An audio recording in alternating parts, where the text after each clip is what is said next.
pemerintahan, state, ya mungkin kita bisa salah. Tidak jadi masalah. Yang tidak boleh itu apa? Bohong. Nah, ini yang penting ya. Ini menjadi PR kita bersama. Baik. Ini topiknya sebetulnya disebut berat ringan, disebut ringan nih berat begitu ya. Karena saya mesti memposisikan diri wise kan begitu, apalagi di era seperti ini kita mesti pandai-pandai menempatkan diri. Betul tidak seorang Mas moderator ya? Gitu ya. Karena kalau Ustaz. kalau salah menempatkan diri repot, apalagi ini terbuka untuk umum kan begitu.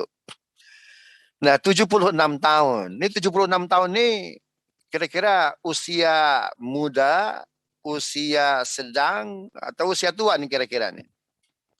Usia tua udah Iya, sepuh. kalau udah usia sepuh, mana bukti bahwa 76 tahun itu usia sepuh? Kementerian Agama melalui Direktorat Jenderal Pelaksanaan Haji dan Umroh yang usia lebih dari 70 tahun itu diprioritaskan. Nah, ini dalil bahwasannya usia di atas 70 tahun, apalagi 76 tahun, di usia sepuh. Buktinya apa? Itu didahulukan. Jadi kalau diibaratkan Indonesia ini adalah manusia, maka dia didahulukan untuk haji. Siapa tahu besok meninggal, kan begitu. Nah ini bahwasannya 76 tahun itu adalah usia tua. Dalil yang kedua bahwa 76 tahun itu adalah usia tua, pensiun itu TNI Polri berapa tahun? 58 tahun kan begitu. PNS 65 tahun. Nah, 76 tahun itu bukan lagi pensiun. Kan begitu ya. Ini yang mengatakan bahwa 76 tahun itu usia tua begitu. Tapi ada sebagian pihak mengatakan bahwa life begins 60. Kehidupan itu justru dimulai usia berapa tahun? 60 tahun. Jadi 76 tahun itu ya still young. Ya, mana dalilnya? Joe Biden. Ya, Joe Biden nih dia sekarang berapa tahun usianya? 78 tahun ya. Lahir 20 November 1942. Nah, ini sebelum pemboman Nagasaki Hiroshima ini. Sebelum Indonesia merdeka, Joe Biden tuh sudah apa itu? Sudah lahir. Sekarang jadi presiden Amerika 78 tahun. Ternyata masih muda kok. Ya, banyak yang dilakukan dengan usia 76 tahun, 78 tahun, Joe Biden menjadi presiden Amerika. Mahathir Muhammad ini dahsyat. Dia lahir sebelum NU berdiri. Ya kan? 10 Juli 1925. NU berdiri tahun berapa? 1926. Dia 2 kali menjadi prime minister kemarin sebelum digantikan oleh Wahidin yang nggak jadi mengundurkan diri ya karena di PLT-kan oleh raja. Artinya apa? 96 tahun, luar biasa, survive, bisa menjadi prime minister. Apa artinya 76 tahun dirgahayu Republik Indonesia ini nothing, nggak ada apa-apanya. Jadi Indonesia kita harus be optimistic ya, be optimist. Gitu ya. Siapa lagi yang kira-kira tokoh-tokoh besar di usia lanjut di atas 70 tahun itu survive? Raja Salman. Oke, Raja Salman. Raja Salman sekarang berapa tahun nih? 85 tahun. Ya, 30 Desember 1935 Raja Salman itu lahir. Jadi raja beliau. Nah, pertanyaannya mereka-mereka yang di atas usia 70 tahun, Joe Biden 78, kemudian Mahathir 96, Raja Salman 85 survive, kan bisa menjaga kesehatan berarti itu kan. Nah, Indonesia ini dia tokoh sosok negara yang bisa menjaga kesehatan nggak? Apakah masuk ke level usia tua atau yang sebetulnya life begin 60? Nah, mereka yang survive di atas 76 tahun itu yang bisa menjaga kesehatan. Masalahnya Indonesia ini sakitnya banyak nih. Pertama law enforcement. Ini penyakit pertama nih, betul nggak? Penegakan hukum. Yang kedua apa? Corruption. Korupsi. Luar biasa. Ya. Kemudian yang ketiga apa? Yang ketiga banyak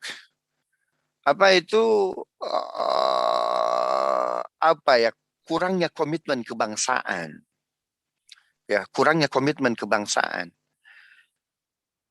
Luar biasa. Tapi di antara penyakit-penyakit yang mengganggu kesehatan Indonesia, sebetulnya secara umum ya, overall Indonesia itu sebetulnya punya ruh panjang. ya, punya roh panjang yang tidak dimiliki oleh negara-negara yang lain. Kalau di Timur Tengah, Arab Saudi, Uni Emirat, Qatar, mereka punya minyak bumi, Indonesia punya minyak bumi, punya minyak langit.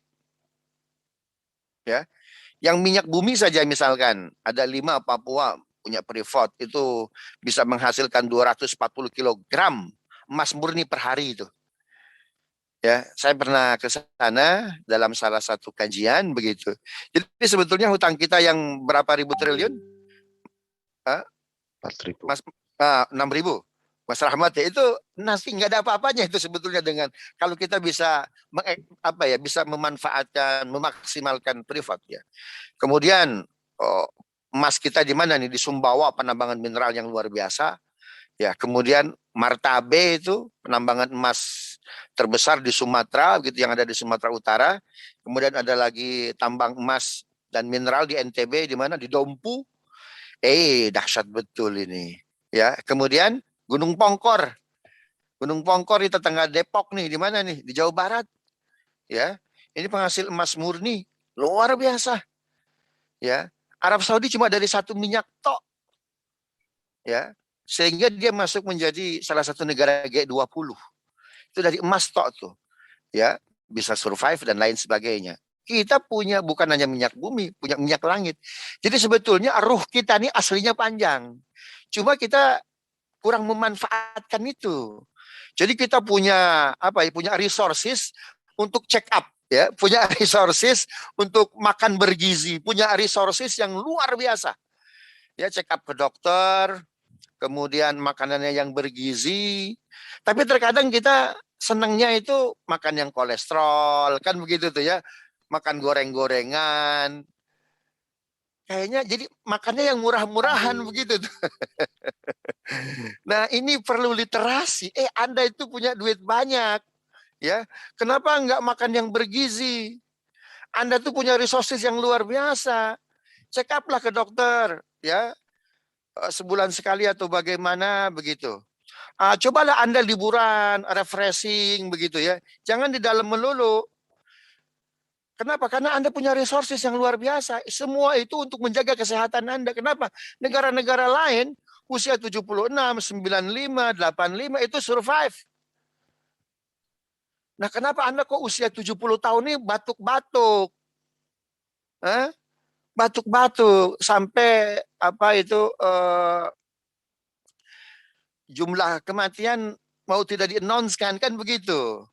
Anda resources yang luar biasa. Kok sampai susah nyari tabung gas?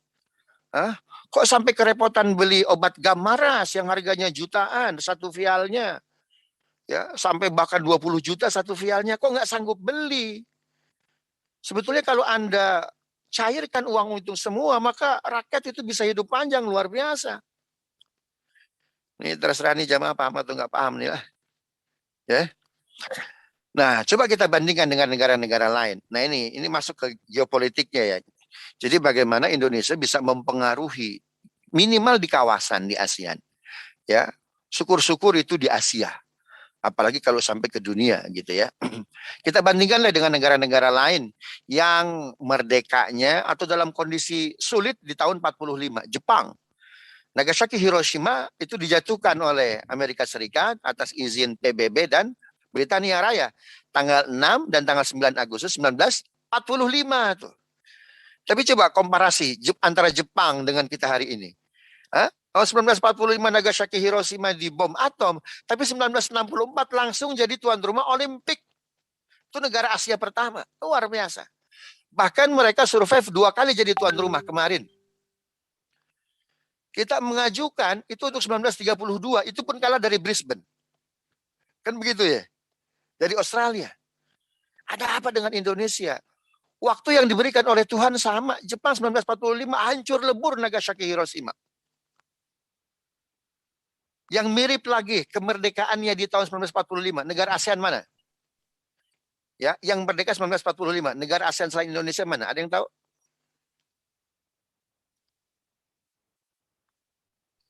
Tahun 50-an. Kalau 45. Ada. Vietnam 2 September 1945. Ya, Vietnam tuh. Tapi coba lihat hari ini, kita komparasi antara Vietnam dengan kita. Ya, sekarang melampaui indeks pendidikan, indeks ekonomi luar biasa Vietnam. Kenapa? Karena yang dibangun oleh Ho Chi Minh, ya, pemimpin Vietnam pertama kala itu, dia membangun masyarakat, dia membangun guru untuk back to education, kembali kepada pendidikan. Luar biasa. Sekarang kita kesulitan untuk menang main bola dengan Vietnam, betul nggak? Ya, dan dalam banyak hal kita kalah. Nah, apa yang membuat Jepang survive? Apa yang membuat Vietnam survive? Education, pendidikan. Platform pendidikan kita berubah-ubah. Menteri ini, Menteri X, Menteri Y, ya, Menteri C, Menteri D, Menteri I, Menteri F. Platform pendidikannya berubah-ubah. Seolah enggan membuat platform yang jelas. Ini kira-kira ya RPJP Pendidikan Indonesia ini seperti apa ini? Ya, berubah-ubah. Nggak usah jauh-jauh lah. Hal-hal yang sifatnya teknis dalam pendidikan mungkin bisa berubah. Tapi platform, ya, makro mindset pendidikan Indonesia secara utuh itu seperti apa? Ini kira-kira desain SD itu tujuannya luarannya ingin seperti apa? SD apa? SMP apa? Kita berbicara terkait wajib belajar 12 tahun itu baru-baru saja, betul nggak? Kemudian 20% anggaran untuk pendidikan itu baru-baru saja. Ternyata negara-negara lain itu punya lompatan luar biasa. Education, pendidikan. Kita syarat untuk menjadi anggota DPR, tidak ada syarat S1, betul nggak? Apalagi S2, apalagi S3. Cukup punya ijazah apa itu? SMA. SMA. Karena itu ketika ada calon pemimpin yang education-nya bagus, PhD dan lain sebagainya, itu seolah-olah ini menjadi public enemy, betul nggak? Seolah bangsa ini tidak siap ketika punya platform, punya sistem pendidikan yang luar biasa. Pertanyaannya, apakah ini diskursusnya tingkat domestik atau sebetulnya pengaruh dari globalis? Nah, ini 30 SKS ini. Ya.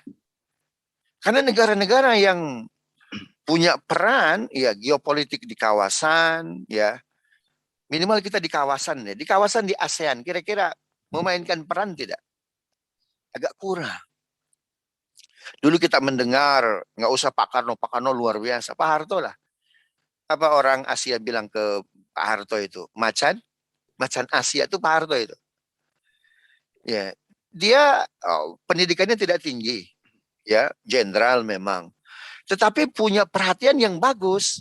Ya, namanya pemimpin kan tidak semuanya sempurna, kan begitu. Tetapi dia tertarik untuk memajukan, ya, untuk memajukan Republik ini begitu. Bahkan mereka yang banyak disekolahkan oleh Pak Harto ke luar negeri begitu. Salah satu yang menjadi tokoh Republik ini dapat beasiswa, kan seperti itu. Seolah-olah menjadi hal yang sangat sensitif ketika kita berbicara platform pendidikan Indonesia ke depan seperti apa. Ya, sehingga diskursus ini ketika dilempar ke DPR itu nggak nyambung. Kenapa? Karena education degree di kawan-kawan kita di DPR pun sangat rendah. Memang ada profesor, ada doktor, tapi berapa persen sih? Ya, tapi berapa persen? Nah, kalau kita ngelihat sejarah Indonesia itu dahsyat betul. Ya, Pak Karno kan sampai diminta untuk hadir di Moskow kan begitu. Kemudian dia hadir ke Amerika, rakyat Amerika menyambut beliau luar biasa. Ya, berangkat ke Mesir, sampai di Mesir itu ada hotel namanya Hotel Ahmad Soekarno. Bahkan ke negara antah berantah Sudan, di Port Sudan, itu ada Bait Soekarno, rumah Soekarno. Ya, dia berbicara kepada anak-anak muda Sudan yang progresif itu terkait konsep kebangsaan Islam. Dahsyat betul. Bung Karno. Nah, pertanyaannya, kenapa platform pendidikan ini menjadi barang sensitif? Apakah diskursusnya domestik atau globalis? Pertama, sebelum saya jawab itu, karena Indonesia ini di negara besar, ya, di negara besar, diinginkan oleh banyak pihak, kemudian punya sejarah yang luar biasa. Biasanya para pemimpin di dunia, kenapa Vietnam hari ini maju misalkan, Bapak Ibu yang dimuliakan Allah ya. Karena pemimpin setelahnya itu hanya menjelaskan apa yang sudah dibakukan, apa yang sudah di-announce oleh Ho Chi Minh. Ya, sehingga itu hanya memberikan syarah-syarah saja, interpretasi saja. Tetapi barang bakunya ya itu di awal sudah tidak diubah lagi. Ya, begitupun sama negara-negara yang luar biasa, Jepang. Nah, kita apa yang menjadi platform kebangsaan kita yang sudah dibangun oleh the founding fathers kita, ini bukan diinterpretasi tapi diubah. Ya, ini diubah. Kira-kira alasannya apa? Ya. Satu, karena memang Indonesia negara besar. Yang kedua, dia diinginkan oleh banyak pihak, ya. Kemudian yang ketiga, karena Indonesia ini sejarahnya itu tidak bisa dipisahkan ya dengan sejarah spiritualisme para masyarakat yang sangat mencintai bangsa. Sehingga kalau dibangun platform pendidikan meneruskan apa yang sudah dikonstruksi oleh para pemimpin Indonesia sebelumnya, maka ada sentimen-sentimen interpretasi dari sebagian pihak. Ya, saya sebut misalkan, kenapa sentimen ini muncul? Karena bangsa ini nggak bisa lepas ya dari spiritualisme perjuangan bangsanya, dari mulai lambang, ya, dari mulai simbol. Kalau Anda lihat mungkin di salah satu share media sosial, ya, dari mulai Garuda Indonesia, kemudian dari mulai lagu Indonesia Raya, dari mulai pembukaan Undang-Undang Dasar 1945, itu spiritualisme konten itu. Garuda. Siapa yang pernah ke mana?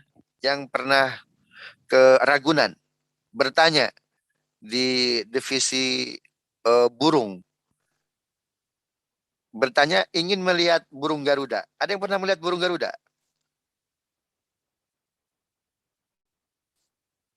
Belum, Ustaz. Oke. Saya belum. Iya, atau di Google lah, burung Garuda itu seperti apa? Iya, karena burung Garuda itu akronim, galih ruh dalam dada. Ya. Kemudian pencipta lagu Indonesia Raya, pencipta lagu Syukur, lain sebagainya. Itu semuanya zona spiritualism. Ya. Atas berkat rahmat Allah. Oh, atas berkat rahmat Allah. Ya, ini sebuah narasi spiritualisme yang luar biasa, rahmat. Kenapa digunakan kata rahmat? Karena kemerdekaan Indonesia itu di tanggal berapa Ramadan tuh? 9 Ramadan. Ya, kalau dalam tradisi mazhab Syafi'i, Ramadan itu kan terbagi 3. 10 hari pertama apa? Rahmat. Ah, itu atas berkat rahmat. Coba merdekanya tanggal 17 Ramadan. Atas berkat magfirah Allah Subhanahu wa taala, kan begitu. Coba kemerdekaannya di tanggal 27 Ramadan atas berkat pembebasan dari api neraka, kan begitu. Ya, apa artinya bahwa ini narasi-narasi spiritualisme yang luar biasa yang menjadikan mungkin kekhawatiran sebagian pihak. Kalau platform education, politik, ekonomi dan lain sebagainya, ya, ini hanya sekedar interpretasi kemudian diejawantahkan dalam peraturan atau turunan peraturan yang lebih rendah. Nah, ini mungkin diskursus ini yang belum selesai. Nah, maka jalan satu-satunya adalah khususnya umat Islam itu bermain memaksimalkan di level prestasi. Kalau memang ini batu sandungan. Yang kedua, memanfaatkan sistem demokrasi. Ya, memanfaatkan sistem demokrasi karena demokrasi itu siapa yang kuat, betul nggak? One man one vote. Suara seorang profesor sama dengan seorang tukang beca. Maka maksimalkan sistem demokrasi itu. Nah, kembali kepada topik tadi yang di-announce oleh saudara moderator, bagaimana umat Islam bisa memainkan peran ya di Indonesia ini.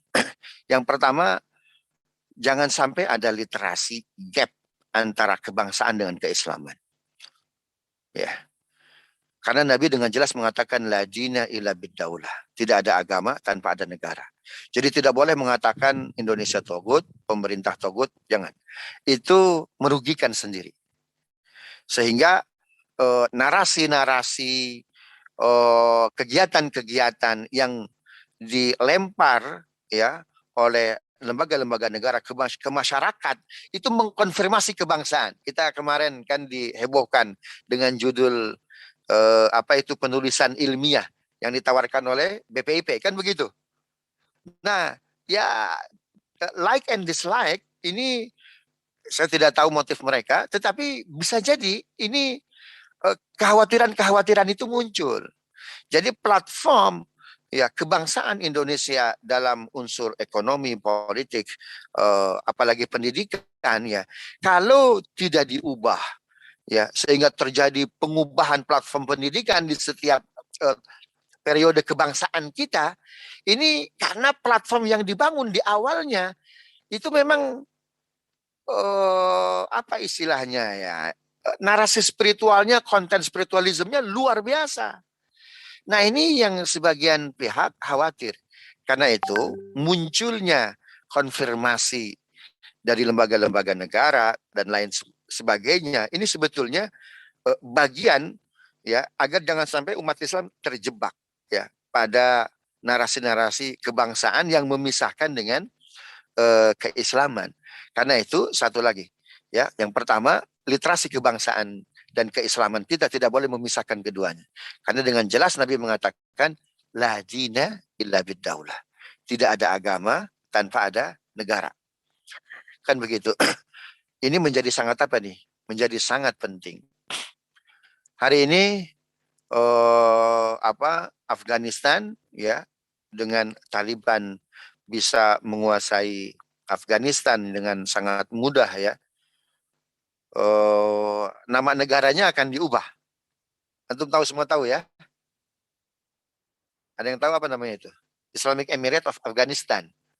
Nah, saya kira pun ini kita jangan sampai terjebak ya dengan isu-isu seperti ini begitu. Nabi SAW tidak pernah menyebut negara Islam Madinah. Karena kata Madinah itu punya nilai implisit yang luar biasa. Madinah itu diambil dari kata din. Jadi Madinah sebetulnya negara berbasis apa? Agama. Tanpa harus disebutkan agamanya. Ya, jadi wise betul. Nah, terkadang perjuangan kita itu lebih kepada perjuangan kulit. Betul nggak? Lebih kepada perjuangan yang sifatnya narasi-narasi permukaan. Kan begitu. Konten yang kita perjuangkan, sebagian kita mengatakan itu bukan perjuangan Islam. Tidak. Apakah pemberantasan korupsi bukan bagian dari syariat Islam? Ya. Kan begitu ya. Apakah jujur bukan bagian dari penegakan syariat Islam? Ya. Apakah amanah bukan dari penegakan syariat Islam? Nah, jadi bermain di nilai-nilai seperti itu, ini yang harus dilakukan. Nah, salah satu jalannya apa? Education, pendidikan. Ya, karena itu kita bolehlah mencontoh Simon Peres nih ya. Simon Peres itu sebelum 1985 dia mengatakan one house one doctor. Satu rumah satu dokter. Tapi sebelum dia meninggal ya, itu Simon Peres bilang one house two doctors. Satu rumah dua dokter. Nah, kita mungkin bisa melakukan itu. Minimal di komplek mana nih? Pesona, kalau Al-Fauzi ini nama kompleknya apa nih? Gema Pesona. Gema Pesona. Jadi one house, one dokter. Satu rumah, satu dokter. Jadi jangan nyaman di S1, jangan nyaman di S2, harus sampai dokter. Harus sampai kepada level itu. Ya, walaupun itu masih administratif, tapi paling tidak ya literasi ekonomi, politik dan lain sebagainya. Kalau sudah dokter kan ilmunya lebih multi sebetulnya. Jadi punya pemahaman yang cukup baik begitu. Ya sesuai dengan dengan perintah Quran, Iqra, bacalah, bacalah, bacalah. Nah, Simon Peres 1985, one house, one doctor. Doktornya ditentukan, ya. Kalau tidak kimia, kalau tidak fisika, bidang matematika. Karena memang saat itu Israel butuh resilient yang kuat, defense yang kuat, begitu. Karena dia berdiri di tengah negara-negara Arab. Jadi agak parno. Karena itu dia perlu membangun ketahanan yang luar biasa. Nyaris semua negara di dunia itu membeli drone dari mana? Dari Israel. Ya, ada yang direct, ada yang tidak direct, ya, melalui negara tetangga kita, Singapura. Kan begitu. Nah, dokter yang kedua, one house to dokter, satu rumah dua dokter, ditentukan bidangnya bidang apa? Bidang sejarah. Bidang sejarah. Hari ini literasi terkait masa lalu itu bisa diubah dengan sejarah. Ya, bisa diubah dengan sejarah.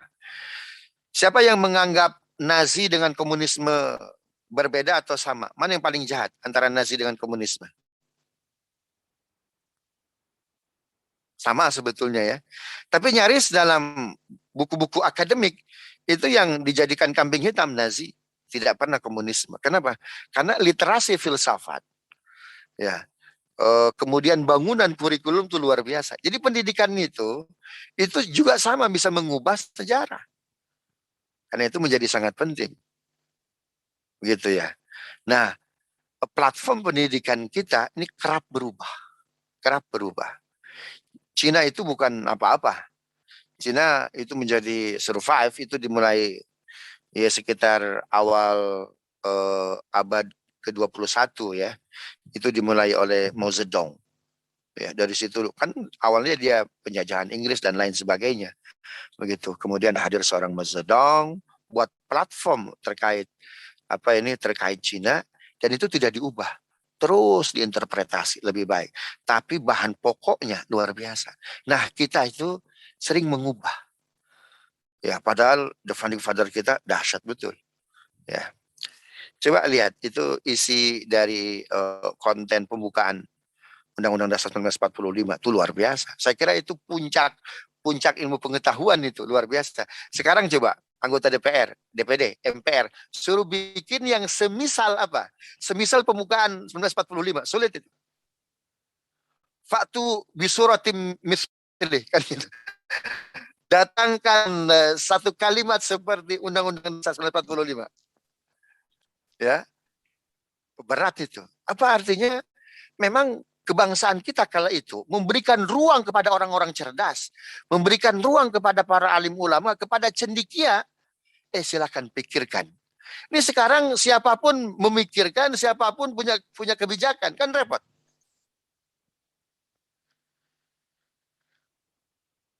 Begitu ya. Memang di samping itu bangsa kita ini bangsa besar. Terdiri dari beribu-ribu pulau, bahasa, keyakinan, dan budaya. Ini pun memang perlu keterampilan tersendiri, ya, perlu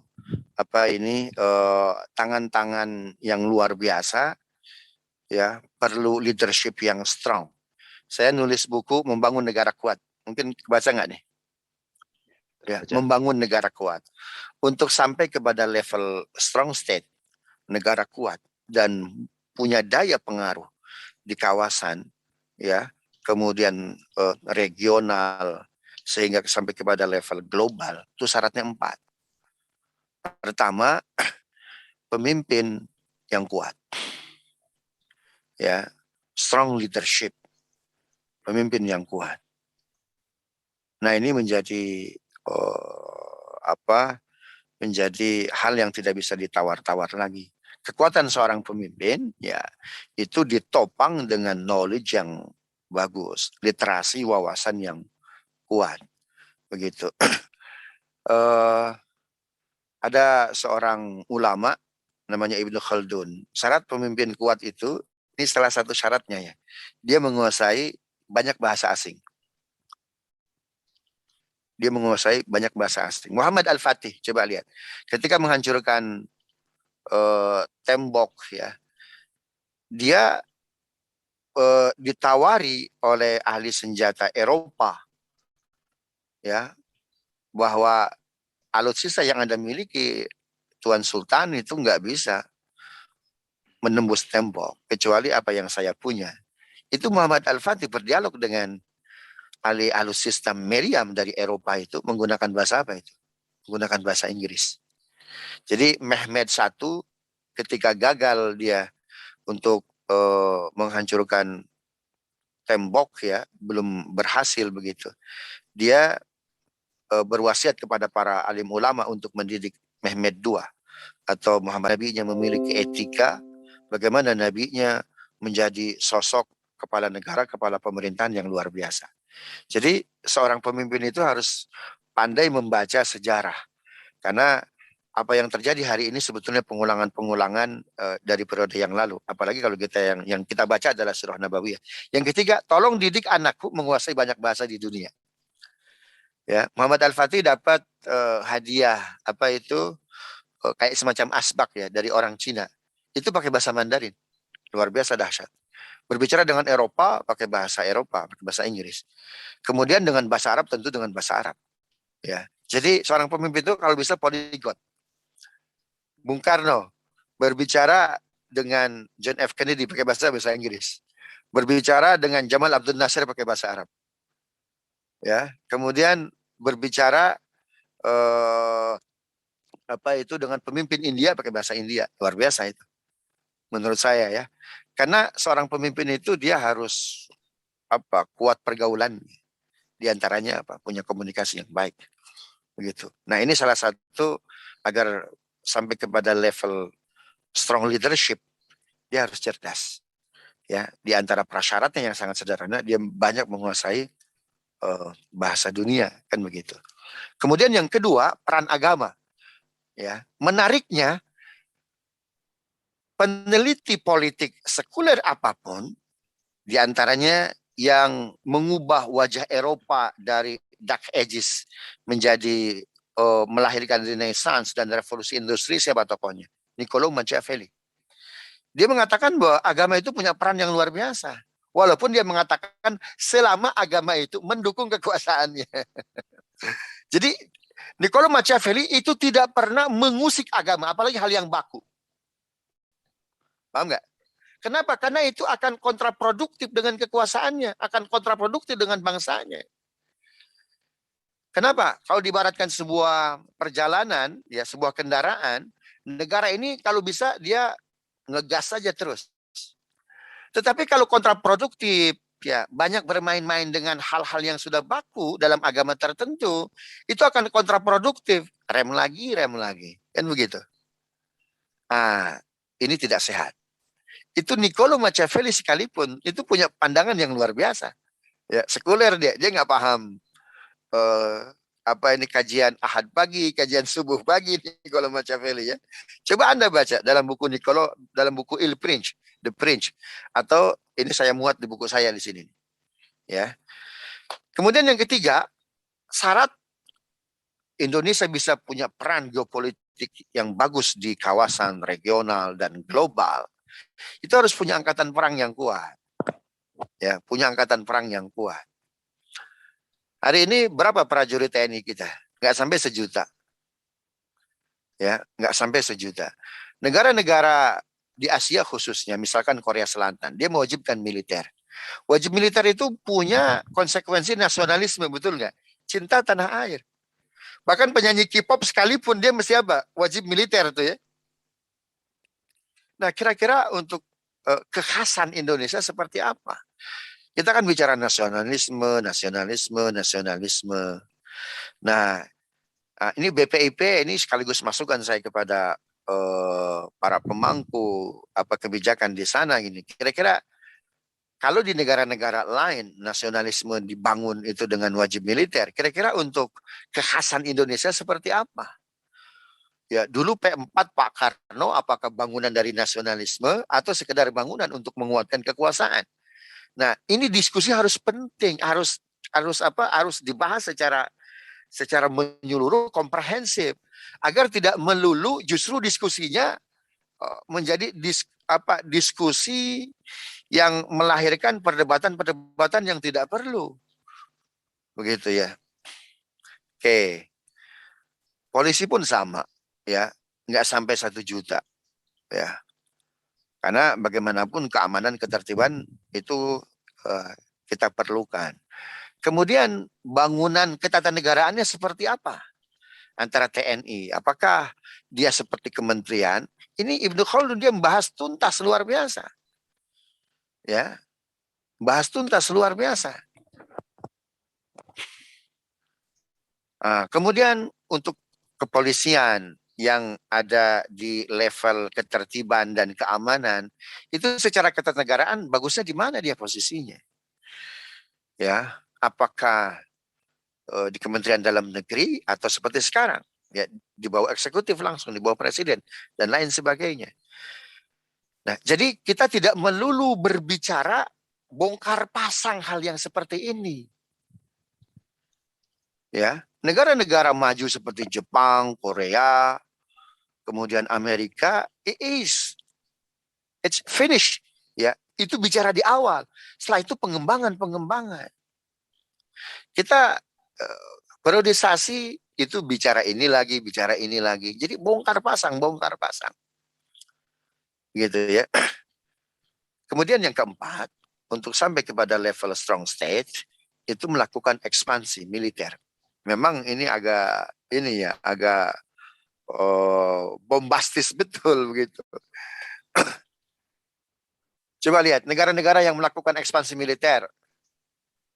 Sampai Inggris itu tidak ada negara yang kena sinar matahari kecuali dijajah oleh apa itu? Oleh Inggris. Nah, kita mungkin ekspansi militer tidak. Tapi paling tidak kita punya kemandirian. Ya. Paling tidak kita punya kemandirian ekonomi, punya kemandirian budaya, punya kemandirian kebangsaan. Ya, kita menempatkan diri non-blok. Tidak blok Moskow, tidak blok Washington. Tapi sebetulnya kita ngeblok juga dalam urusan tertentu, kan begitu. Nah, dengan segala resources yang kita miliki, yang luar biasa, kemudian bonus demografi, sebetulnya tidak ada alasan Indonesia tidak menjadi negara besar. Hutang kita dibandingkan resources yang kita miliki, sebetulnya nothing, tidak ada apa-apanya. Begitu ya. Nah, tinggal strong leadership, kemudian platform kebangsaan, ini yang mesti kita bangun. Umat Islam ya harus menghentikan narasi adanya gap kebangsaan dengan keislaman. Nah, dari situlah bisa memiliki peran dan mengambil peran pendidikan itu shortcut. Ya, itu memotong kompas yang luar biasa lebih cepat gitu. Ya. Karena hanya negara yang punya fokus kepada pendidikan itu yang bisa melampaui negara-negara lain.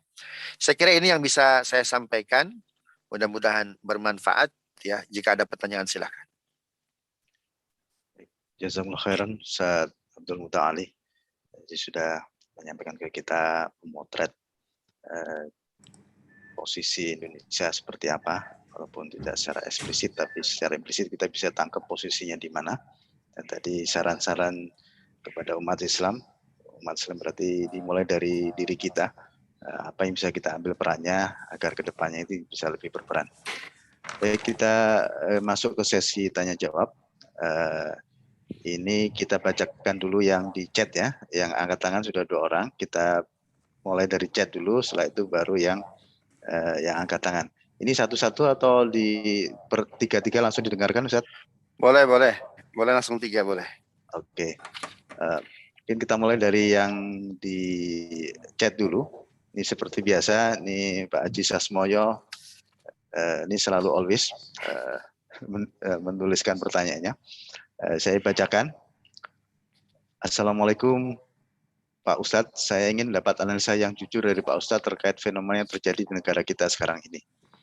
Ini pertanyaannya ada 3. 1, benarkah komunis sudah tumbuh kembang dengan pesat di negeri kita dan sudah menyelusup ke semua lini lembaga pemerintahan? Ini pertanyaan pertama. Pertanyaan kedua, benarkah rezim saat ini memang sengaja membiarkan? Pertanyaan ketiga, benarkah TKA Tiongkok itu sebenarnya memang infiltrasi dari tentara rakyat Cina yang sengaja dipersiapkan untuk pemberontakan di Indonesia? Ini 3 pertanyaan dari Pak Sasmoyo. Mungkin pertanyaannya berat-berat ya Ustaz yang ini.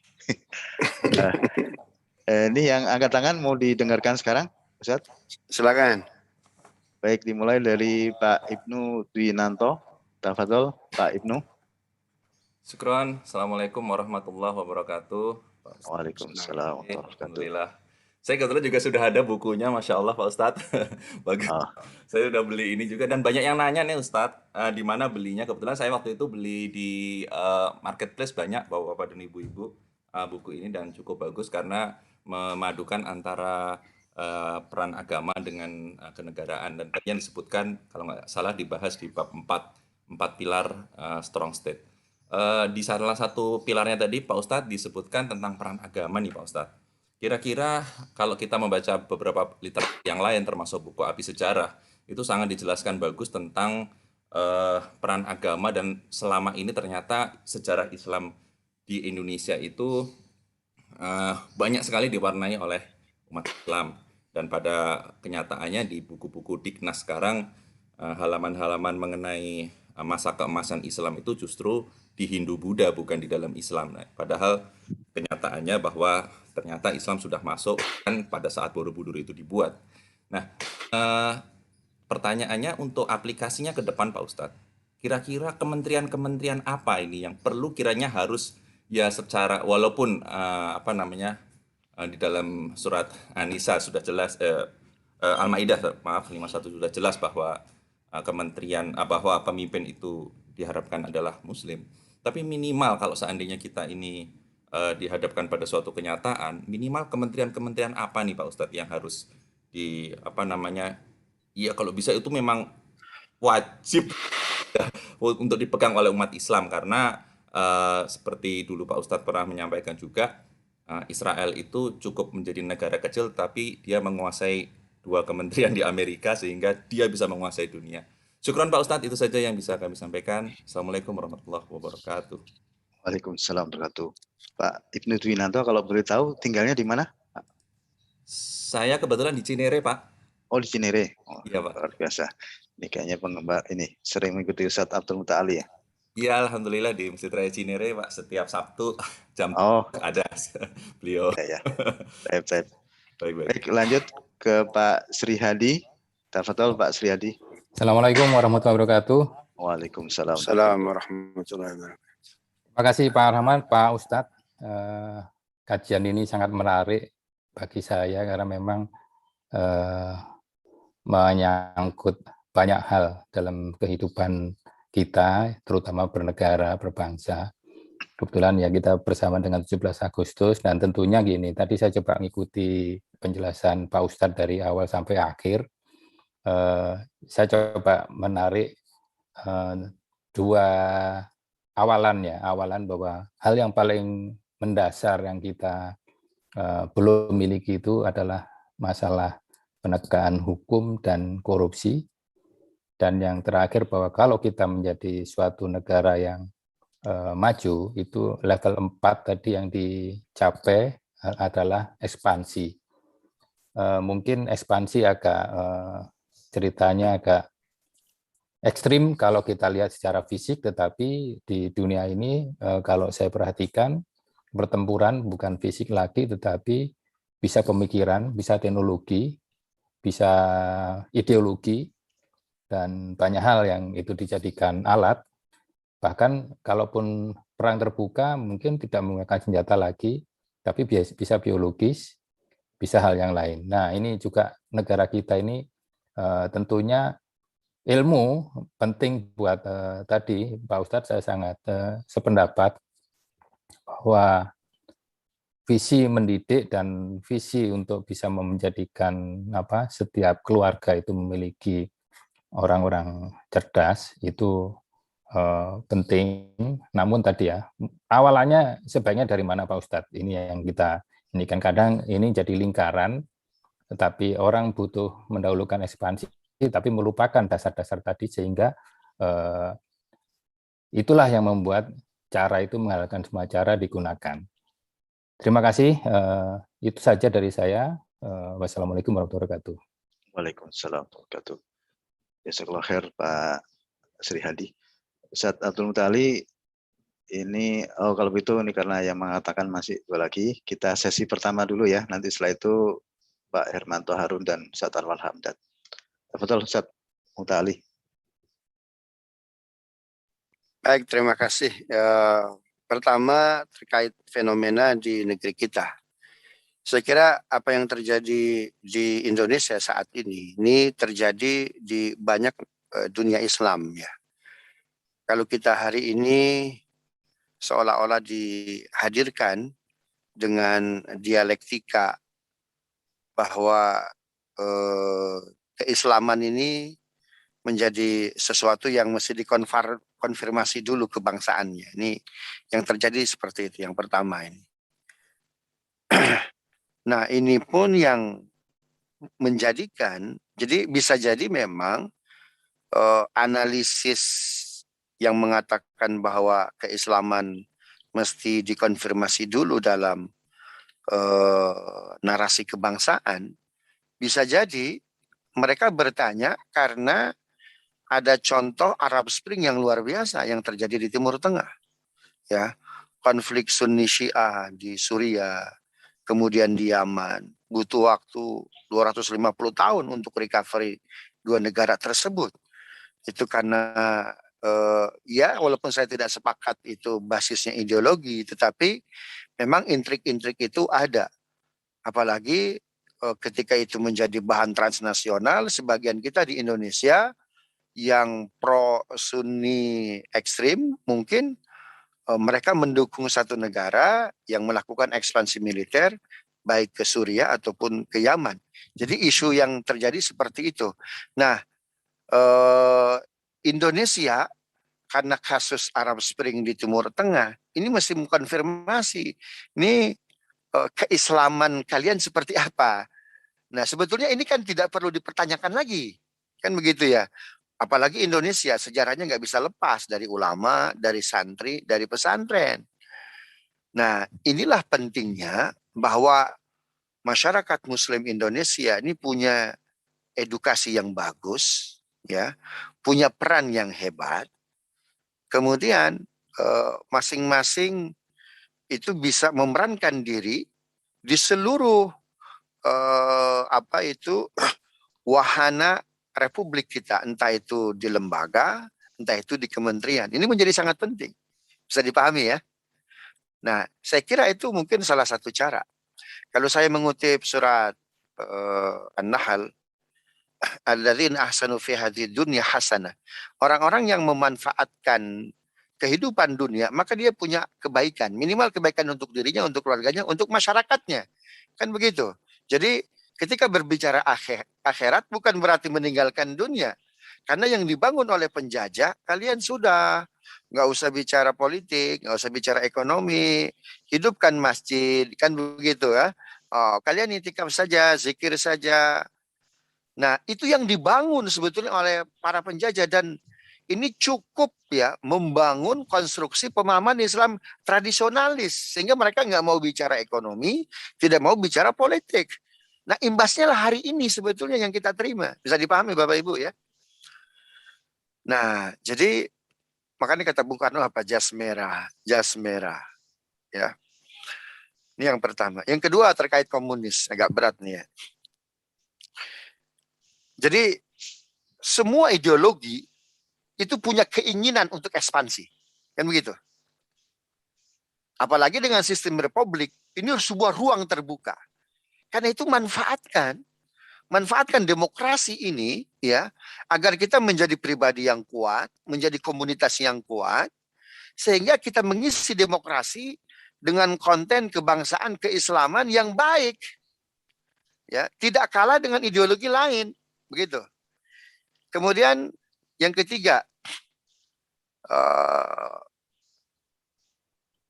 saya tidak tahu persis, tapi yang jelas itulah pentingnya kita memanfaatkan ya, kita memanfaatkan sistem demokrasi menjadi pribadi yang kuat, kemudian bisa tampil, kemudian tidak tidak kalah arang, tidak mundur sebelum tempur begitu. Kenapa? Karena kalau kita meninggalkan semua fasilitas demokrasi akan diisi oleh orang. Sehingga kita hanya bilang, wah ini dimanfaatkan oleh government. Karena salah kita sendiri. Ya, karena salah kita sendiri. Begitu. narasi komunikasi ya dari tokoh, dari komunitas itu bisa benar bisa salah. Tapi yang pasti adalah kita mesti memanfaatkan semua fasilitas berbangsa dan bernegara dan semua level-levelnya. Anda Bapak Ibu boleh baca buku Samuel Huntington, judulnya Political Order, tertib politik. Negara transisi menuju demokrasi itu perebutan ideologi. Itu perebutan ideologi. Tapi di saat yang sama itu ada globalis, ya itu yang membangkitkan gairah-gairah konservatifme Islam. Sudah demokrasi kafir, akhirnya nggak mau ikut dalam pemilu, betul nggak? Yang rugi siapa sebetulnya? Ya, saya pernah diundang salah satu komunitas, ya, saya sebagai wakil akademisi begitu. Sebelum saya berbicara, moderator bilang begini, demokrasi kafir, demokrasi kafir. Terus saya ditanya, menurut Pak Mutali, demokrasi itu bagaimana? Lah kan sudah Anda kafirkan, bagaimana saya bicara? Sehingga mereka tidak ikut dalam forum demokrasi ini, dimanfaatkan oleh mereka, diisi oleh mereka. Kita hanya gigit jari. Nah ini, itu menurut saya, edukasi ini menjadi sangat penting. Pendidikan ini menjadi sangat penting.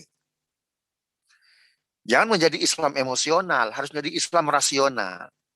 Yang tiga itu sudah saya jawab ya. Kemudian yang pertanyaan Mas Ibnu, ya peran agama. Peran agama ini sangat penting. Seorang sekuler apapun, ya dia akan menggunakan peran ini. Walaupun peran agama digunakan untuk mengokohkan stabilitas kekuasaannya, kan begitu. Ya, tetapi overall jangan sampai ngutik-ngutik hal yang sudah permanen dalam agama. Itu Niccolo Machiavelli itu. Yang lebih dahsyat lagi siapa? Ya, Francis Fukuyama, ya, Strongstad. Itu jangan sampai mengganggu agama.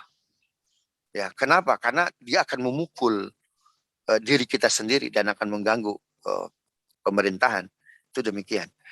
Nah, kira-kira kementerian mana yang ini bisa kita maksimalkan? Semua kementerian.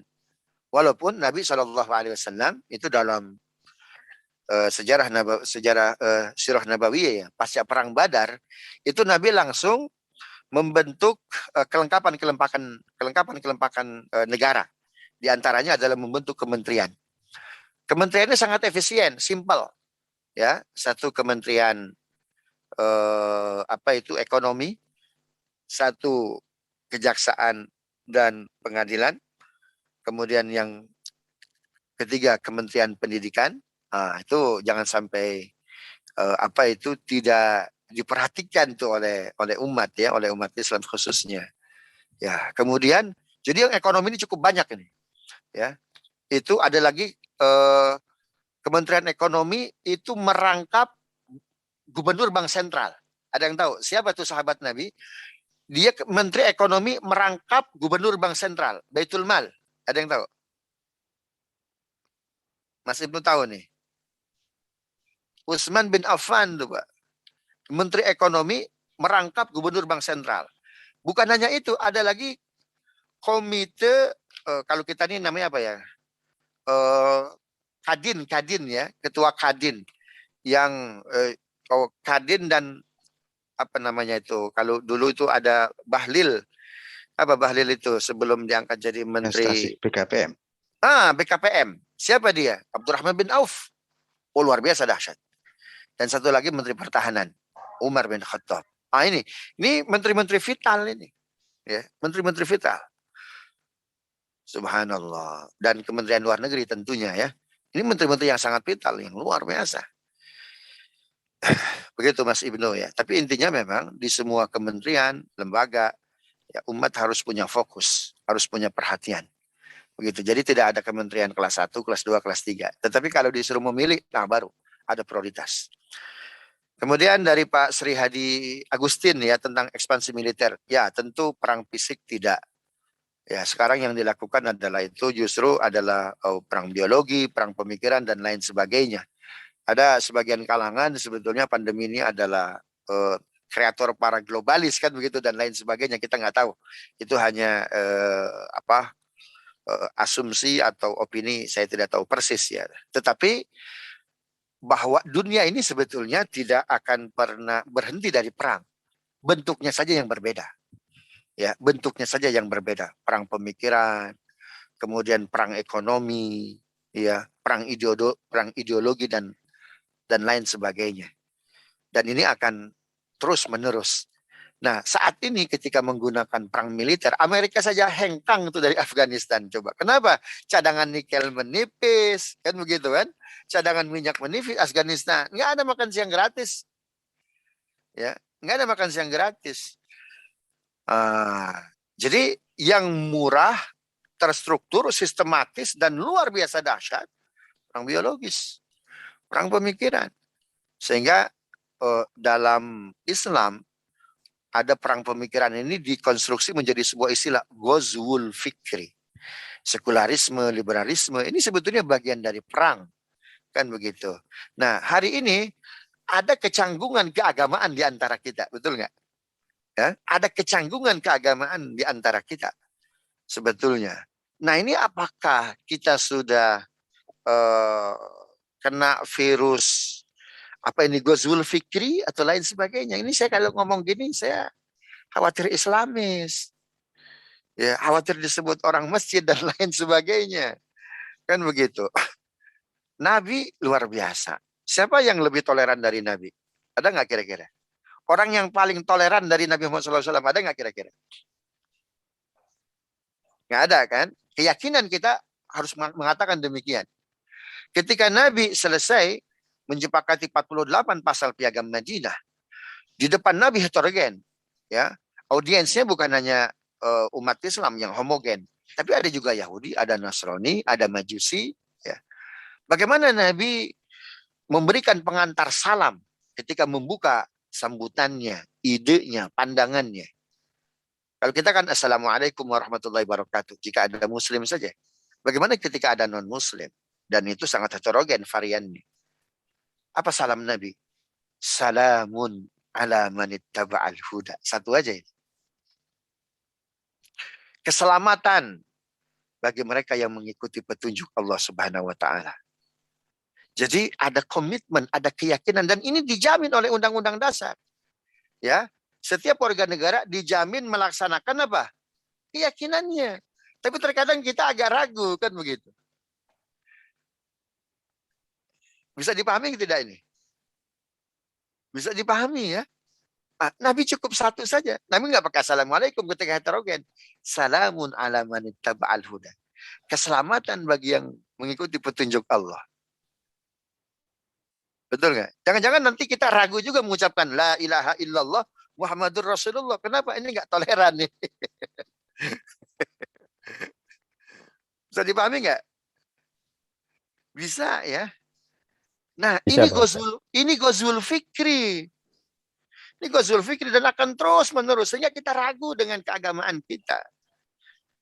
Ya. Sehingga kita ragu dengan keagamaan kita. Makanya, kenapa ada salat 5 waktu? Agar kita terus diberi petunjuk oleh Allah. Ihdinas siratal mustaqim. Kenapa kita mesti ikut pengajian? Kenapa mesti ikut kajian? Kenapa mesti punya guru? Jangan sampai luntur. Ya. Jangan sampai luntur komitmen nilai-nilai keislaman kita. Begitu. Nah, tidak lagi ekspansi militer. Ya, walaupun mungkin di sebagian forum ekspansi itu semakin ada. Buktinya ada negara-negara yang tetap punya budget 60% untuk apa? Untuk militer, untuk alutsista. Ya. Sehingga kalau menurut saya terlalu besar 1.800 triliun itu untuk alutsista. Kenapa kita berpikir di fisik begitu? Karena ideologi kita nggak kokoh. Apa yang bisa kita ekspansi coba? Hah? Ideologi kita apa yang bisa kita ekspansi? Nah, Pancasila ini sudah harga mati itu. Tetapi bagaimana kita mengekspansikan Pancasila kepada negara-negara lain? Kan begitu kan? Nah, kemudian yang kedua masalah pendidikan, ya saya sangat sepakat ya bahwa pendidikan ini menjadi hal pokok ya. Jadi tidak bisa ditawar-tawar lagi. Negara yang punya komitmen pendidikan yang bagus. Ini kira-kira dimulainya dari mana? Kalau bisa ada syarat anggota DPR itu minimal harus S1 lah. Ya, syukur-syukur S2, syukur-syukur S3. Menteri itu minimal S2. Nah, harus dimulai dari top, harus level elit, dimulai dari situ. Nanti masyarakat mengikuti. Ya, nanti masyarakat mengikuti. Begitu. Nah, ini yang harus dibangun, harus dimulai dari sistem yang baik. Ya, paling tidak dimulai dari lembaga-lembaga negara yang menelurkan kebijakan yang langsung kepada masyarakat, khususnya DPR. Ya, misalkan S1, khusus apalagi S2, apalagi kalau sampai S3, kan luar biasa dahsyat. Begitu. Ini yang bisa saya sampaikan. Terima kasih ya. Baik, Ustaz. Masih ada 2 pertanyaan yang angkat tangan dan 1 yang di chat. Mungkin ini sesi terakhir ya. Ya untuk Pak Sas, memang kalau online ini perlu ini. Kalau offline nanti mungkin banyak bisa diceritakan oleh Ustaz Muta'ali gitu Pak Sas. Kalau online ini rada terbatas. Baik, kalau dari sisi urutan, ini kita dengarkan dulu dari Pak Hermanto Harun, kemudian nanti kita baca pertanyaan dari Mas Jumadi Al-Rohim, dan yang ketiga yang angkat tangan dari Pak Awalus Soim. Tafadhol Pak Hermanto Harun. Assalamualaikum warahmatullahi wabarakatuh. Waalaikumsalam warahmatullahi wabarakatuh. Syukran, jazakumullah khair. Ana baru pertama kali ikut ini. Tadi kebetulan menemukan link Zoom-nya. Saya dari mana Pak? Saya dari Jambi. Oh Jambi, subhanallah. Ketemu link Zoom-nya di mana? Di grup IKADI. Oh. Ana di UIN Jambi. Oh. Ya. Ahlan Pak Harun. Syukran, Ustaz. Ini penjelasan antum ini menarik karena tadi yang antum jelaskan tentang strong state kan. Nah, kalau dulu Islam itu menjadi energi sehingga kalau tidak ada umat Islam maka tidak ada Indonesia ini. Itu. Buktinya para sultan itu menyerahkan kekuasaannya demi untuk adanya Indonesia. Namun hari ini dianggap Islam itu sebagai seperti berkaca dari Pak Spring, ya, Islam itu menjadi sumber masalah dari persatuan bangsa. Nah, pertanyaan saya Ustaz, yang jelaskan ini mungkin pertanyaannya agak konyol barangkali, tapi ya di dalam wakilnya, realitasnya kadang-kadang memang kita kayaknya perlu menjadi pola Islam Indonesia itu yang seperti apa kira-kira. Karena memang ketika kembali kepada misalkan teori atau kajian definisi, semuanya mengusung Islam moderat. Tapi pada kenyataannya justru moderat yang diusungkan itu adalah justru lebih mencintai sesama ya satu bangsa, tapi kadang-kadang terkesan membenci saudara sesama Islam. Nah, jadi mungkin menurut kajian antum, kira-kira perspektif dari Islam atau untuk amaliyah di Indonesia ini seperti apa? Itu. Dan yang kedua, ketika kita mengatakan Islam, ya kan kita melihat bahwa Islam Indonesia ini lebih banyak pada dimensi tasawuf. Ya. Karena ketika kita mengatakan harus Islam itu tidak terpisah dengan politik, maka seolah kita memang sedang berada pada satu arus hari ini yang mengatakan ya ada Islam politik. Jadi orang-orang yang dianggap dan Islam dengan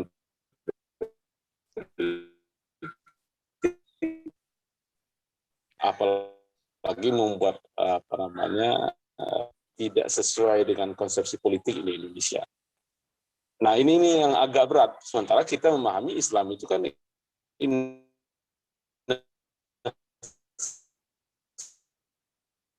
suaranya putus-putus, Pak Hermanto. Ya, Afan, sudah jelas Sarana? Ya. Ya, bisa dipahami insyaallah kita Pak ngomong Hermanto. Oke, syukran. Yang terakhir Ustaz, biar kalau sana nyambung sana ke antum, ana pengen buku yang ada tanda tangan antum. Syukran. Ya, baik. Jazakallah khair Pak Hermanto. Kalau pertanyaan dari chat dari Mas Jumadil Rohim, Assalamualaikum Pak Ustadz, dalam bahasan kebangsaan untuk membuat negara kita kuat, menurut Pak Ustadz lebih penting mana? Satu rumah satu ilmuwan atau doktor, atau satu rumah satu pengusaha atau entrepreneur? Ketika Simon Peres mengatakan satu rumah satu dokter, karena entrepreneurship di negaranya sudah tidak perlu dikhawatirkan lagi. Sedangkan di negeri kita saat ini, entrepreneurship masih sangat tertinggal dibandingkan negara lain. Ini pertanyaan kedua. Pertanyaan ketiga, ini pertanyaan terakhir, silakan Pak Awalus, singkat padat ya Pak. Ya, terima kasih Ustadz. Assalamualaikum warahmatullahi wabarakatuh. Waalaikumsalam. Udah berantakan, saya nggak pakai video ya, apa sebentar agak berantakan saya Ustadz. Soalnya ini lagi bersih rumah. Jadi saya sambil lalu, saya tinggal di Tanah Baru, dapat grup informasi dari kawan di Pesona, di satu grup yang para asatidz Libya, cuma saya tidak ada degree di sana. Yang pertama, saya merespon, ya pada dasarnya gini, saya merespon bahwa sebenarnya kondisi di Indonesia itu harus, perkembangan Islam di Indonesia harus melihat sejarah. Nah, saat ini juga sebenarnya tidak mengkonfirmasi ulang bahwa kita lupa dan meninggalkan perjalanan bangsa ini tentang kenusantaraan itu sendiri. Dengan sekat misalkan ada orang bilang Islam Nusantara, sebenarnya tidak perlu cuma memang bangunan profiling kepemimpinan suksesi ke depan, menurut saya yang terpenting itu adalah dia memahami secara keseluruhan tentang budaya Nusantara. Salah satunya adalah misalkan bagaimana seorang Hamzah Fansuri yang kita kenal dulu menyadari tentang kemampuan di situ, tentang pemahaman Islam dari rasa kebatinan dia, pengalaman batin atau kemampuan intuisi Raniri, misalkan seperti itu, termasuk Gurimba 12. Nah, dari sini identitas keislaman itu tidak teralienasi di Indonesia, sehingga selalu dibentur-benturkan seperti itu, dan dalam sejarah akan seperti itu dari era Soekarno, Soeharto sampai sekarang. Jadi menurut Ustadz, kalau saya melihat secara geopolitik global, kondisi sekarang pun juga yang terbaru, kondisi yang terjadi di Afgan sendiri dalam Gulbuddin Hikmakhtiar dulu pun juga sudah berkali-kali seperti itu. Nah, artinya formulasi yang tepat itu, sebagaimana menyambung pertanyaan Pak Hermanto tadi, sebenarnya adalah identitas kita ini sudah kuat. Menerjemahkan Islam di Indonesia ini sudah ada sebenarnya. Hamka melakukan itu sebenarnya formulasinya dalam tenggelamnya kapal Van der Wijk maupun dalam tafsir dan kita, gitu kan. Bisa kita lakukan, misalkan merunut dari, menurut Ustadz, bagaimana pemikirannya, misalkan kayak Muhammad Iqbal, gitu kan. Yang akhirnya Iqbal tidak melakukan kaderisasi, tidak berhasil sebagaimana yang dilakukan Said Qutb, apa yang dilakukan oleh Hasan Al-Banna. Nah, padahal Iqbal itu menggabungkan kemampuan bagaimana dalam Al-Quran, mengembalikan ke Al-Quran, dan bisa diterjemahkan dengan local wise, gitu kan. Padat, mungkin itu sedikit yang saya pahami. Syukran, Ustaz. Assalamualaikum warahmatullahi wabarakatuh. Waalaikumsalam warahmatullahi wabarakatuh. Jazakallah khairan Pak Awalus. Ya, ya sedikit sebelum ke Ustadz Muta'ali. Jadi bagi Bapak Ibu atau remaja yang kurang suka sejarah, bisa dicoba cara ini. Salah satu anak saya itu membaca bukunya Kang Abik, Habibur Rahman El-Sirazi. Judulnya Api Tauhid. Itu dengan model penulisan novel, tapi sebenarnya intinya itu tentang sejarah. Jadinya awalnya dulu biasa-biasa terhadap sejarah, jadi suka sejarah. Mungkin bisa dipakai cara itu. Kalau kita baca sejarah kan mungkin dari sejak kecil waktu SMA atau SMP, palingnya ini. Nah, bisa dicoba dengan membaca novel, semoga dengan itu bisa lebih suka sejarah. Tafadhol Ustadz Muta'ali. Ustadz, maksud saya itu adalah salah satunya, sebelum dilanjutkan, maksud menjadi blocking dari beberapa ustadz terblocking gitu, bahwa pada saat mereka menyampaikan sesuatu tidak memahami bagaimana misalkan serat Centini, serat Joyoboyo, padahal itu banyak sesuatu yang beririsan dengan keislaman gitu. Artinya simbol-simbol itu juga dibutuhkan pendekatan para asatid kita dalam hal menyampaikan. Misalkan seperti itu, bagaimana perkembangan Sriwijaya dan Majapahit. Nah, ini ya atau menafikan, walaupun ya selalu terjadi benturan di situ, sehingga keseluruhan pemahaman tentang atau sejarah peradaban di kita ini dihilangkan. Ini yang menjadi konfirmasi ulang di kalangan kawan-kawan yang begitu kuat, misalkan dari kalangan LP2M ataupun teman-teman Lapesdam, anak-anak NU yang Lapesdam itu ya mereka kan kawan-kawan yang memahami pemahaman keislaman secara bagus misalkan, tetapi akan di-blocking terus karena kita menafikan local wise itu. Terima kasih Ustaz. Oke, baik. Pertama dari Pak Hermanto ya, Islam seperti apa kira-kira yang mesti kita tawarkan kepada masyarakat, ya kita tawarkan kepada pemerintah, kita tawarkan kepada civil society yang lain. Sebetulnya yang digariskan Al-Quran itu sudah jelas ya, wa kadzalika ja'alnakum ummatan wasatan. Jadi wasatiyah. Wasatiyah itu tengah-tengah, tidak ekstrem kanan, tidak ekstrem kiri. Dan ini sudah dicontohkan oleh Nabi kan dalam Piagam Madinah. Dicontohkan oleh Nabi dalam penghapusan Bismillahirrahmanirrahim, penghapusan min Muhammadin Rasulillah, Rasulillahnya dihapus, hanya Muhammad saja, Bismillahnya dihapus. Nah, kita terkadang di sebagian kita ini sibuk berjuang ya, sisi-sisi pragmatisnya, ya, sisi-sisi packagingnya. Memang ya packaging perlu karena daging tanpa kulit pun perlu gitu. Tetapi kalau kita berawal berjuang dari kulit repot, maka Islam sebetulnya tidak akan sampai kepada Nusantara kalau yang ditawarkan hanya packaging begitu. Bagaimana Sunan Kalijaga ya, Sunan Kalijogo mereka dia berdakwah menyampaikan Islam di Pulau Jawa. Gusti Sunan ya, Gusti Sunan agar hidup kita ini selesai, agar hidup kita yakin semua urusan pasti bisa diselesaikan, apa yang harus kita lakukan? Nah, itu Sunan Kalijaga jawabannya bagus betul. Kalian sudah pakai bajunya katanya. Kalau kalian pakai baju itu, kalian akan selesai urusannya. Baju apa Kanjeng Sunan? Batik. Batik. Batik itu apa artinya? Bak titik. Ayat apa yang menggunakan bak titik, Bapak Ibu? Bismillahirrahmanirrahim. Jadi kalau sudah bismillah dengan menyebut nama Allah, selesai semua urusan. Batik. Literasi ini yang bisa ditangkap oleh masyarakat. Itu bajunya sudah kamu pakai. Kan luar biasa. Syahadaten. Kalau pakai syahadaten, orang bubar semuanya. Asyhadu an la ilaha illallah wa asyhadu anna Muhammadar Rasulullah. Kalau hanya bermain di packaging, maka orang akan bubar. Ya. Maka kemudian ditampilkan apa? Sekaten. Luar biasa. Ya, Garuda Galiruh dalam dada. Nah, maka formulasi Apa?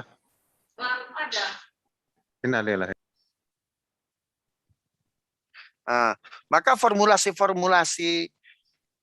packaging Islam itu yang disesuaikan dengan budaya Indonesia ini sebetulnya yang berhasil, ya, yang berhasil bisa diselami, bisa diterima, ya, oleh masyarakat Indonesia. Nah, hari ini sebetulnya ini kita harus pandai-pandai membungkus. Makanya Nabi punya gelar. Apa salah satu gelar Nabi? Jawami'ul Kalim. Orang yang pandai berkomunikasi, singkat, padat, gitu ya, dengan narasi-narasi yang luar biasa. Coba lihat hadis Nabi faman kanat hijratuhu lidunya yusibuha awi mura'atin yunkiwa. Barang siapa hijrahnya itu karena seorang perempuan atau karena dunia Nabi bilang apa? Fahijratuhu ila ma hajara ilaihi. Itu hijrahnya tergantung niat hijrahnya. Nabi nggak mengatakan fahijratuhu batilah. Hijrahnya batal, nggak sah gitu tuh. Ya. Jadi kalau dia nggak bisa niat hijrah karena Allah di awal, ya kita tunggu di tengah. Kalau di tengah belum bisa, kita tunggu di akhir. Nggak lantas menjustifikasi. Nah ini terkadang ini yang menjadikan umat Islam pada destinasi di profiling ekstremis. Begitu. Nah penting kiranya membangun komunikasi terminologi yang baik. Kemudian yang kedua, mana yang lebih dahulukan? One house, one doctor atau one house, one pengusaha? Dua-duanya kalau bisa.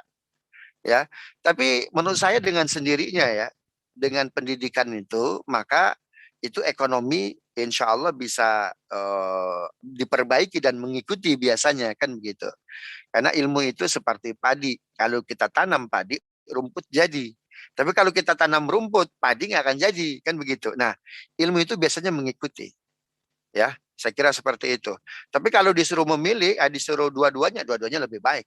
Ya, one house, one doctor, one house, one doctor. Buktinya justru Israel itu dia menjadi survive ekonominya ini dan itunya karena dokter itu. Ya, karena dokter itu dia meneliti, dia riset ya, luar biasa. Kita ini kepada kitab suci kita baru sekedar I believe. Ya, I believe. Kita percaya begitu. Kalau orang Israel kepada kitab suci kita, kepada hadis-hadis kita, ya mereka I read, saya baca Quran, ya kemudian I research, saya teliti Quran. Bedanya cuma I don't believe, mereka nggak percaya kan begitu, nggak iman saja. Tapi dengan mereka baca, mereka riset menghasilkan sesuatu yang luar biasa. Apa contohnya? Air. Ada 3 produk di muka bumi ini nggak akan dilepaskan oleh Zionis. Apa itu? Food, water, and energy. Itu nggak akan dilepas. Boleh namanya pengusaha dari Eropa, dari Asia, tapi sebetulnya ownernya adalah orang Israel. Ya, food, water, and energy. Apalagi dengan gerakan-gerakan Freemason-nya seperti itu ya. Kemudian dari Pak Awalus, ini terkait masalah pemikiran Islam ya. Jadi saya sepakat ada masalah memang itu di antara kawan-kawan kita para dai ya, kemudian yang tertarik begitu, apalagi di beberapa kita senang banyaknya artis komunitas hijrah begitu, tapi terkadang ini masih koma sebetulnya ya, harus lebih diperdalam lagi ya, lebih diperkuat lagi apa keislamannya. Kenapa? Karena narasi-narasi yang dibangun di luar sana terkait Islam tuh luar biasa.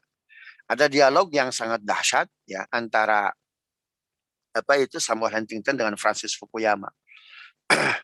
Ketika Soviet jatuh tahun berapa? 1989-an ya, jatuh. Nah, seolah-olah Amerika tidak punya pesaing. Hingga Francis Fukuyama menulis buku The End of History and the Last Man. Bahwa pemain atau single player ini bukan lagi sosialis tapi kapitalis begitu. Tapi ternyata kok Moskow masih sangat kuat, Rusia masih sangat kuat, Iran masih sangat kuat, Suriah dibombardir ya oleh beberapa negara tetangga pun masih kuat begitu, bahkan pesawat Turki pun bisa ditembak jatuh kan begitu. Padahal Bashar Assad tentaranya, militernya tidak sekuat Mesir, Husni Mubarak. Tapi kalau Husni Mubarak jatuh, kenapa Bashar Assad nggak jatuh? Kan begitu ya. Nah, berarti memang sosialis masih kuat. Nah, kata Samuel Huntington, ini sebetulnya ada yang lebih kuat dari sosialis. Ada yang lebih kuat dari kapitalis. Apa itu? Negara-negara ketiga. Siapa? Ini bapak-bapak semua nih. Ya, masyarakat, warga di negara-negara ketiga. Mereka ini kalau menghasilkan sebuah community, unity, komunitas dan persatuan, ini dahsyat. Nggak bisa dikalahkan. Begitu. Karena itulah muncul, mohon maaf ya, dalam sejarahnya seperti ini. Like and dislike. Muncullah sebuah program, sebuah project namanya Islamophobia. Ya, maka dimunculkanlah namanya Al-Qaeda, ya, Boko Haram, kemudian Jihad Islami dan lain sebagainya. Ini debatable memang.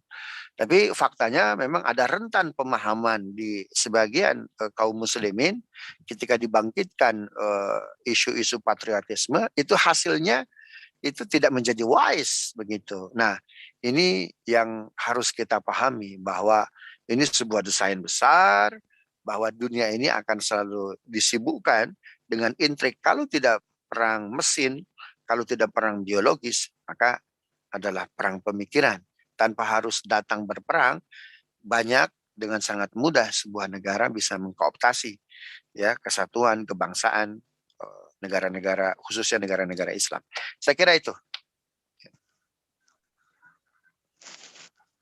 Ya, syukran Ustaz.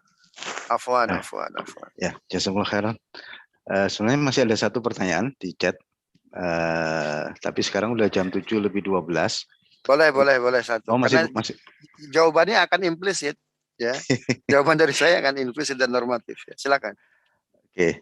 Dari Mas Rahmat Mahudum. Assalamualaikum warahmatullahi wabarakatuh. Ustaz, yang saya pahami zaman Soekarno yang memiliki kemampuan skill lebih dikedepankan memegang kedudukan atau jabatan. Kemudian berubah zaman Pak Harto yang diprioritaskan memiliki kesempatan atau kedekatan menurut Ustadz untuk membuat Indonesia jadi maju, mana yang lebih baik pendekatannya?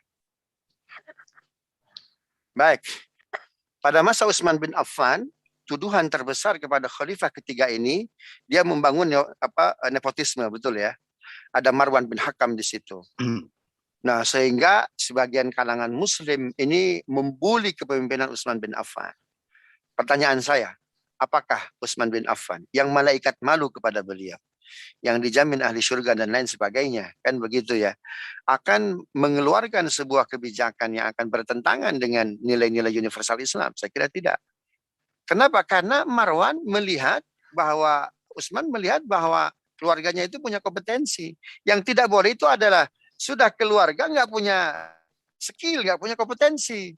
Memang lebih baiknya, ini juga ini salah satu kritik tajam Iqbal ya, salah satu kritik tajam juga dari beberapa penulis buku, misalkan Ahmad Syalabi kepada Utsman bin Affan, tapi tidak lantas meruntuhkan kesahabatan Utsman bin Affan ya. Ya, jadi kalau bisa orang lain itu lebih bagus, seperti halnya siapa? Umar bin Abdul Aziz. Mulai sekarang anggap ayah kalian tuh orang lain. Jangan pernah main tender. Kan begitu. Jangan pernah main di bansos gitu ya. Kenapa? Karena itu akan interpretasinya menjadi liar di masyarakat, ya. Menjadi liar di masyarakat. Mana yang didahulukan? Orang cerdas atau kedekatan? Tentu orang cerdas. Ya, tentu orang amanah juga. Karena hari ini mencari orang cerdas pun banyak, tapi yang amanah sulit. Buktinya itu santri-santri KPK nggak kurang profesor, tidak kurang doktor, tapi amanahnya yang kurang. Nah, karena itu dalam Al-Quran kan Allah akan mengangkat orang itu bukan ilmu dulu. Yarfa'illahu alladzina amanu minkum walladzina utul ilma darajat. Komitmen ya, nilai-nilai kejujuran dan apa itu? Dan knowledge. Nah, ini yang harusnya menjadi literasi kita semua. Jadi sebetulnya ilmu itu tidak lepas dari komitmen keimanan ya. Saya kira seperti itu. Nah, hari ini memang keduanya ini menjadi PR besar ya, antara komitmen dengan knowledge begitu. Mudah-mudahan periode kita ya, periode anak-anak kita bisa mendidik mereka sehingga pada saatnya mereka itu menjadi punya peran publik, memberikan manfaat sebesar-besarnya karena punya ketangguhan nilai-nilai komitmen yang baik, sekaligus mereka punya knowledge yang cukup. Faqidu syai' la yu'ti. Orang yang tidak punya komitmen keimanan, orang yang tidak punya pengetahuan, ya, la yu'ti, dia nggak bisa memberikan apapun. Saya kira seperti itu, Mas Rahmat. Baik, jazakumullah khair. Sepertinya ini akhir dari sesi kita pagi ini, 17 Agustus 2021. Semoga tahun depan kita masih bertemu di 17 Agustus 2022 dengan kondisi yang jauh lebih baik daripada sekarang. Sedikit untuk closing, atau closingnya dari Ustadz aja. Fadol, Ustadz. Dari Antum silakan kalau mau menyimpulkan. Ya terlalu banyak yang bisa disimpulkan, banyak hal yang. Baik, kalau begitu dari saya ya. Ya. Fadol, Ustadz. Isi republik ini kalau tidak orang lain yang akan mengisinya. Ya, isi republik ini kalau tidak orang lain yang akan mengisinya. Jazakumullah khair. Tadi kalimatnya singkat padat, seperti tadi dicontohkan dengan Rasulullah, isi Republik ini kalau tidak orang lain yang akan mengisi. Isi ini bisa berbagai hal sesuai dengan kapasitas dan kemampuan kita masing-masing. Tidak perlu lagi membenturkan tadi seperti disampaikan oleh Ustadz antara kebangsaan dan Islam, karena insya Allah hanya orang-orang mukmin saja yang bisa mensejarahkan bangsa ini. Dan yang terakhir tadi pandai membungkus atau dengan bahasa lain akulturasi budaya. Ini bukan mencampurkan, tapi bagian dari cara bermain yang cantik, sebagaimana kalau kita baca di Sirah, Rasulullah dan para sahabat melakukan hal ini. Salah satu contohnya berhala di Ka'bah itu baru dihancurkan sesudah Fatu Mekah. Padahal berhala itu adalah simbol dari kemusyrikan yang harus diperangi. Tapi kenapa kok baru dihancurkan sesudah Fatu Mekah? 40 tahun lebih sesudah Rasulullah dia akan menjadi Rasul. Demikian, semoga Allah mudahkan kita memahami kajian pagi ini dan memberikan kita kekuatan untuk mengamalkannya. Semoga umat Islam bisa lebih berperan dalam Republik ini, dan semoga bangsa kita, Republik Indonesia, bisa lebih baik lagi ke depannya. Kita akhiri dengan doa kafatul majelis. Subhanakallahumma wa bihamdika asyhadu an la ilaha illa anta astaghfiruka wa atubu ilaik. Assalamualaikum warahmatullahi wabarakatuh. Waalaikumsalam warahmatullahi wabarakatuh. Afwan, saya pamit.